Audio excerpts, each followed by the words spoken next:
What's good, everybody? It's your boy, O'Shea Duke Jackson, back at it again with another episode of the Celebrity Junk. So guys, 2021 was the year of the lead attorney, mediocre tutorials and reviews, and the poor man's podcast. And guys, I've always seen content creators just blow up. Kevin Samuels was 2020, and 2022 is the year of JustPearlyThings. Now, JustPearlyThings is very unique, and I'll talk about the first reason why. She's in the Manosphere space as a woman. She's a very talented creator. I believe her arguments are well put together. But secondarily, she has an insatiable work ethic. Okay, that's first. Now, and second, let me go tertiary here. She moved the business to London. Not only London, what I would consider Black London. All right. Now I'm going to get to that in a minute. But now I've noticed that many people are calling her a grifter. That's common, especially in the Manosphere spaces. I've seen women like Melanie King get that. Courtney Michelle get that. But for her, it's gotten to the point where she needs to address it. All right. I'm going to play a particular clip. It's called "You Saw an Opportunity, You Grifter," and then I'm going to come back and play it. A recent critique of mine is that I saw an opportunity and I'm only doing this for money, pandering, whatever. And it's a little offensive because I've always been good at things.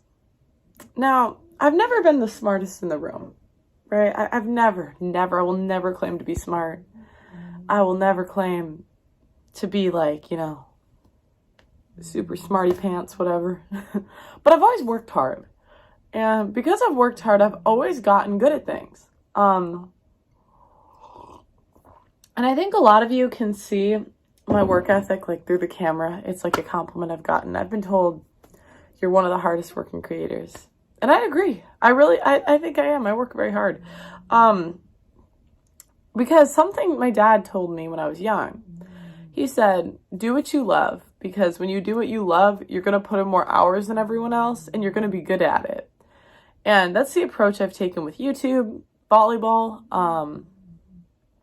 really everything in life. So I was in sales for 2 years. I had the best sales territory. I really wasn't great at it at the time, but I could have got good. Like, guys, I was on the cusp of greatness. Okay. Because again, I always start off bad at things. And you can even see that with YouTube. Like, I had less subscribers than most people do with my amount of videos at first. And I always start bad and then I get good. And that's just my life. And I was offered a pro contract this year to go play pro volleyball, which is kind of interesting. I turned down my dream job. So people always ask me, like, what's your dream job? And I always would have said sports or music. And so in a way, I kind of turned down my dream job. But that's because women's sports doesn't pay a lot. But before I did men's centric, like the Manosphere men's content, I went viral for so much stuff. Like, I had almost 1 million followers, 80% were female. I did couples content back with my ex-boyfriend. I almost was on national TV for relationship quizzes. Sorry, my alarm went off. I did house tour content. I could have just did a family vlog. Like, that's what people don't understand. Like, I'm me. And I don't say this to be cocky, but I figure things out and I get good at things. So this narrative of you saw an opportunity, blah, blah, blah. It's like, I see the world as opportunity. And I know that if I stayed in sales, I would have been good at that. I know that if I stayed and did vlogs with my family, I would have been good at that. All right, guys, you heard what she had to say. Before I weigh in on that, I want to talk about the second elephant in the room. The second elephant in the room is JustPearlyThings went into what I consider London, Black London, created this massive podcast with blacks in London and it's getting a lot of views. It's not only just black people there, but I would look at it that the majority of the basis, from what I can see on her channel, is basically blacks in London. That's something else a lot of people I know are going to have a problem with. How did the white lady build herself a massive following off the Manosphere and then off of black people? That's what we're going to get. And let me tell you something. I want to get back to what she initially said. The lady works. All right. Now I'm going to tell you like this, for the most part, some of the things that they talk about, I've seen talking about like black issues and stuff. Let me just say this. That would be like one of the things I would have some chagrin with non-black content creators and going there. I'm never going to go to a Caucasian's platform and talk about black issues. That's the only personal peeve I would have, but that's just me personally. All right. And I don't really see that a lot with her, but I have seen some of that stuff going on with the conversation. I will say this though. She deserves all the success that she gets, whether she does it with whites, blacks, otherwise. Clearly, I think she would be successful in whatever she does because the lady works.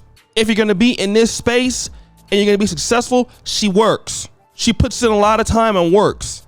She moved to London, invested in herself, no different than what Fresh and Fit did, and they work. And if you don't like people who work, guess what? Then you do it. But that's the difference between entrepreneurs. Like, you guys don't understand how hard it is to move to someplace else and be successful. I know it because I went to Poland 2015, then came and built a business in Uganda. Now I'm all over Africa doing something you don't even know what I'm doing right now. But I wish somebody would talk about, how hard being a content creator is, or are trying to, bring content creators through the business and stuff. I know it's difficult. What she does is not easy. Bringing all those different people into the studio, recording the studio, getting somebody to record the sound, editing this, putting up clips, collaborating with people. She seems to be a very nice person to work with personally, from what I can tell.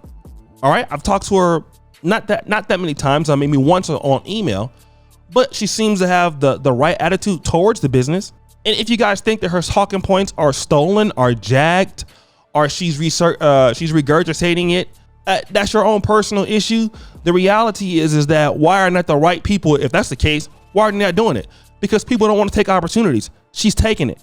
There are people who have been in the space before her that they come onto her podcast now because she takes the business serious. Point blank, period. And if folks have a problem with it, that's life. People like her are going to always be the people you work for, or myself, or others. If you don't take opportunities, others will. So get to it. And what you're seeing is a lot of ladies, and it's the same argument with the Pink Book Lessons channel. Pink Book Lessons is a lady that does content in the Manosphere. Some guys don't like the fact that, why are you sharing her videos? Because she's good. That's why. Now, I haven't heard it so much as her, but people are going to come into business and execute. People are in the business to make money. Now, I'm going to be honest with you. I love what I do. I love helping the brothers. I love collaborating. But yeah, getting the money you love when I do, it does help. It does.